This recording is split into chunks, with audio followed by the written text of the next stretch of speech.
Good morning, everyone. Happy Thursday morning to you. Boy, I hope you've had a great week so far. I appreciate you being with me. My name is Don K. Preston. I am the president of Preterist Research Institute of Ardmore, Oklahoma. And this is what I call my morning musings. We are looking at, and have been looking at, Jesus' statement in Matthew chapter 24 and verse 14. The disciples, upon hearing Jesus predict the fall of Jerusalem and the destruction of that magnificent Herodian temple, asked Jesus, "When shall these things be? What shall be the sign of your coming, your parousia, and the end of the age?" Jesus gave a sign of the end of the age, of the imminence of the end of the age. And that is the preaching of the gospel into all of the world. Matthew 24:14. I've been documenting for you, how all of the New Testament writers either affirm the completion of the Great Commission, as Paul did repeatedly, and in light of those affirmations of the completion of the world mission, they affirm the nearness, the imminence of the parousia of Christ, the imminence of the end. Now, of course, futurists like to absolutely deny all of these time statements. They want to relegate these time statements to elasticity, the elasticity of prophetic time. Now, of course, it's just incredibly ironic. These same commentators, these same people, they'll go to the Gospels when Jesus was talking about something being near, at hand, coming soon, and they say, well, obviously that was temporally imminent. But when that identical language, when the identical Greek words are used in the identical Greek tenses of the coming of the Lord, judgment, and resurrection, oh, well, no, that can't mean that.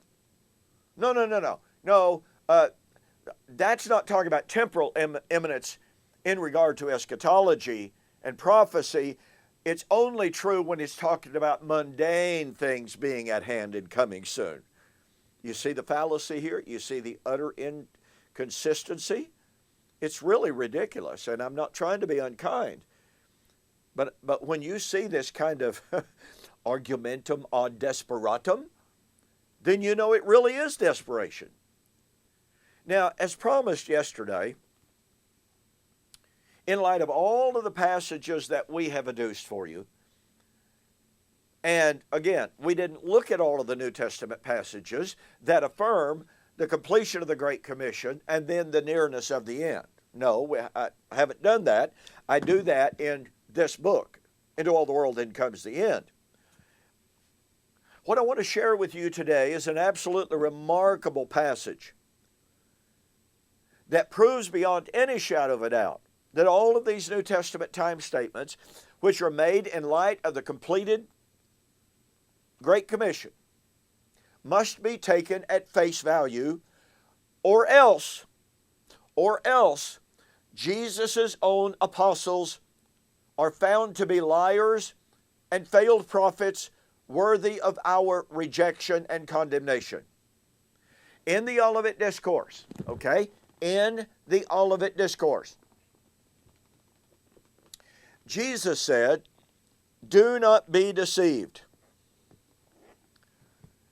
Many will come in my name, saying, I am he." Now, you need to know that Jesus used the terminology here taken right straight out of the book of John, where 7 times Jesus affirmed, I am. And so these are false Christs. Remember 1 John?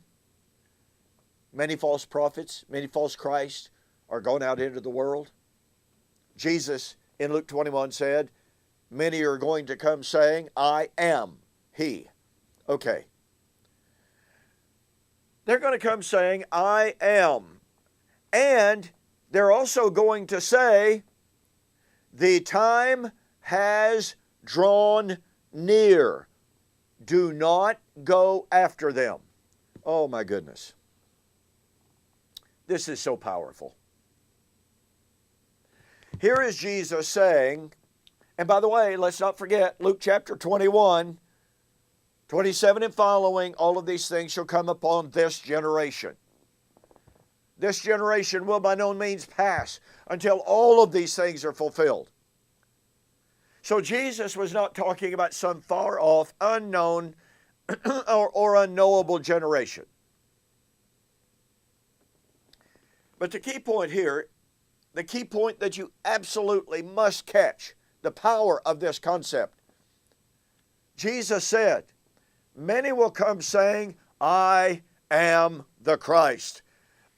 Or simply, I am. And they would say, the end has drawn near. Now, the Greek of the text here is very, very powerful. Okay? Pardon me. Literally, they're going to say, the appointed time, ho kairos, has drawn, and that's the Greek word ingus in the perfect tense, meaning has drawn near. So here Jesus said false messiahs, false Christ will come saying, I am he, I am the Messiah, I am the Christ. The end, let's see here, the end is literally the time. Well, what time are they asking about? What time is under consideration? The end of the age. That's the only the time under consideration. Then Jesus added this, do not go after them. Because you see, the disciples had to see the signs of the end before they could know and before they could declare that the end had drawn near. That's what Jesus said in Matthew chapter 24, verse 32. When you see all of these things, then know that it what? The end of the age has drawn near, or is nigh, even at the door. Okay? So Jesus tells his apostles, don't believe anyone making premature declarations of the end of the age. But when you see the signs of the end of the age, then know that his parousia, the end of the age, is near, is nigh, ingus. And you know, folks, this spatial nearness concept is blown out of the water on this text, because they could only know by the signs that the end was near. But if the Lord is always near, they don't need any signs of that, do they? But by seeing the signs, they would know the end is near, even at the door. Okay, now watch this. Essentially, Jesus was saying, do not believe anyone that makes premature declarations of the end. Well, doesn't that mean that Jesus was forbidding his own apostles from making premature declarations of the nearness of the end? Of course it does.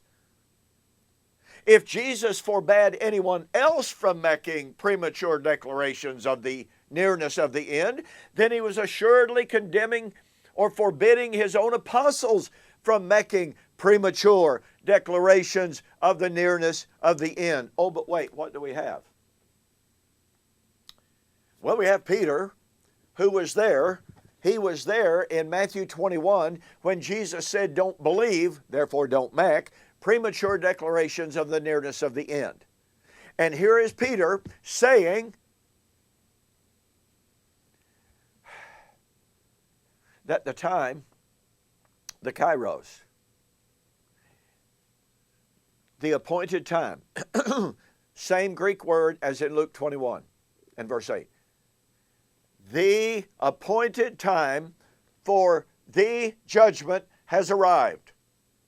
Wait a minute, Peter. Now, wait a minute. Remember, Jesus said, anyone making premature declarations that the appointed time for the end had drawn near is a false prophet. You just said the appointed time for the judgment has arrived. Oh, wait a minute. That's not all.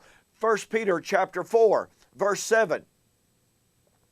Remember, Peter was there. He heard Jesus say, do not believe anyone who makes premature declarations of the nearness of the end. And Peter said, the end, ho telos, has drawn near. Folks, he uses the identical Greek word that Jesus did in Luke chapter 21 and verse 8. In the identical Greek tense, Jesus said, don't believe anyone saying, the appointed time for the end has come. Peter said, the end of all things has drawn near. Now here's what we find. If Peter was making a premature declaration of the nearness of the end, then Peter was a false prophet. And you and I, when we read Luke 21 and verse 8, and then we read 1 Peter, or we read James, the parousia has drawn near. Oh, and James, who was not there, but nonetheless knew what Jesus said, James declared the judge is standing right at the door. What did Jesus say? When you see the signs, know that it is near, right at the door. James, writing later in the generation, said the judge is standing right at the door.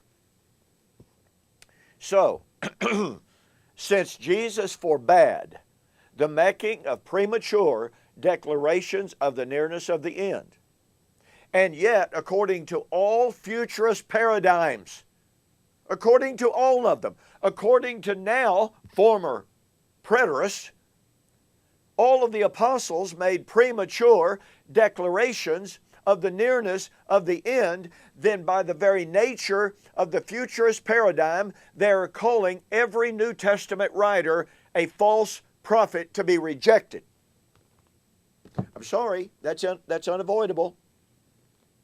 Jesus, do not believe, and do not make premature declarations that the end is drawn near. Peter, 2,000 years ago, the end has drawn near. James, the parousia, has drawn near. Jesus himself, Jesus himself, behold, I come quickly. The time is at hand.